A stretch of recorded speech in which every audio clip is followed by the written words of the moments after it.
GSL Code S.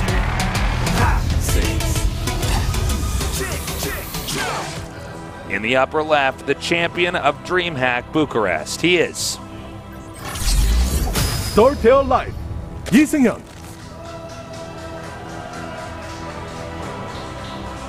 Yeah. Yes. To the top right in the teal. SK Telecom T1 Classic. Just never enough to say besides in the teal for the second guy. All right, we got our cheers out.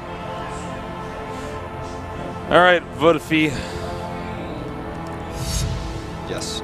Let's talk about something that's going to be a little bit slow here for the start. We'll probably see the gold base try to get acquired here by Classic. That's been very popular nowadays. Let me try to think of. So you played a lot of Sega back in the day. Well, correction, it's actually called the Genesis. Okay, everybody called it a Sega because there was a Nintendo. Yeah. But actually, there was the Sega Genesis. Sega yes, Genesis, I had a yeah. Sega Genesis. I was one of those families where I got the Sega Genesis instead of the Super Nintendo. My friend had one, and I would play it at his house, and I always really liked playing Sonic, but I did like this other game called Heady. I've actually never heard of that at all. The character looks similar to Rayman, which I never actually played any Rayman games, but the character looks similar. Rayman was okay. But he fights people with his head. His head I do know this. It's like an ant, right? Yeah, he kind of looks like that, and he can pick up these power-ups where his head changes what it does when you attack. Yeah, I know this game. That was a good one. Road Rash, I think it was another game. Road Rash was sick, man. Road Rash was so good. Streets of Rage and Golden Axe, like on this old game that like had all these old arcade Streets games of Rage, I beat that on the hardest level with one of my buddies. It's like we were dancing when we did it.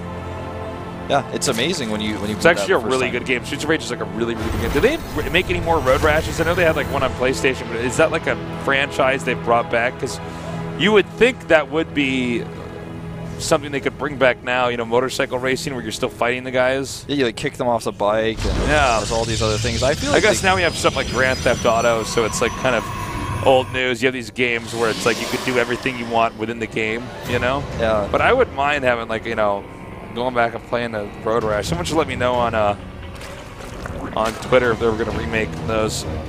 They had all three of them on Sega Genesis. Yeah. No, I played 2 the most, I think. I don't think I ever beat any of them. I never beat them, but I just loved playing it. Yeah, they were actually really hard to beat. I could just sit down and play it for like 2 hours. You like fall off your bike, you lose a race, you're like, no, I lost my nunchucks. it's a great game. What? By the way, this gold base is pretty greedy here, but it's something we've seen players like Parting get away with a lot, especially against double hatch before pool. It seems like you could just do it. You could just get it up. I mean, Zergs are not really able to stop it the same way. Well, poor Ultralist, man. Every time I see this map, I think of him. Yeah, man. Just nobody ever cleaned that up. I mean, no, man. It's just been Apparently there. his body's not decomposing either. It didn't do the James Bond GoldenEye fade out body thing. It's always there. Stargate's coming down, and because Protoss can wall in nice and neat here, there's just not a lot Zerg can do. No. He goes Stargate, though, instead of Robo. You see players like Parting go Robo always on this map, make it part of the wall. But Life here is now going to have to decide exactly how he wants to follow this up, because he has a good economy himself. But this is going to be a very different Protoss base that was taken greedily in itself with tech. Okay, Stargate's done. I think he's going to get... Well, you can actually do a lot with Stargate tech here, even into the late game, because the where the gold base is, and then the other gold base for the Zerg, Tempest can suddenly become very strong. You can actually have a flying army that just pokes in a lot and does a lot of damage. By the way, I think this is going to be a really long game here. Most likely, because he went Stargate. If he went for robotics, I would have said the opposite, but we've seen... stats on this map rush out those Tempests on 3 base and just eventually mass out in Tempests. I think I was casting with you. Yeah, that was you and me casting together, actually. It was just like, at the end of the game, he had something like 22 Tempests. And that's just, it's almost impossible for the Zerg to deal with that sort of composition. Oh, he's going to come up here. Looks like that Ling did get inside the main. Oh, he's going to lose that sentry. I think he's okay. Could take on 2 Lings. Red Warren is on the way here. Did he lose any hit points earlier? I could have sworn he did, but I guess he's it's fine. possible. He's fine. Okay, Link's coming up again. Got to be careful here. Oh, now he's going to lose it. Yeah, that force field is necessary. Don't look at the flowers over here, whatever those things are. Again, life just with those Lings. He's always able to get in there. He's always able to do a little bit of damage no matter what. This is becoming a nuisance now. Robotics Bay is about halfway done. Phoenixes are still coming out, but the Lings are doing a lot of harassment over here. He needs to get a probe down there. Oh my god, and now the Lings are coming in over here. Yeah, this is just this might start to snowball. Yeah, he's not even mining from his base anymore. And oh my god! They got in the main base. It's funny because I was saying it was going to be a long game, and it should have been, but once the Lings breach you, I mean, this is life in a nutshell, man. He's just so good with these Lings. He's so good at harassing.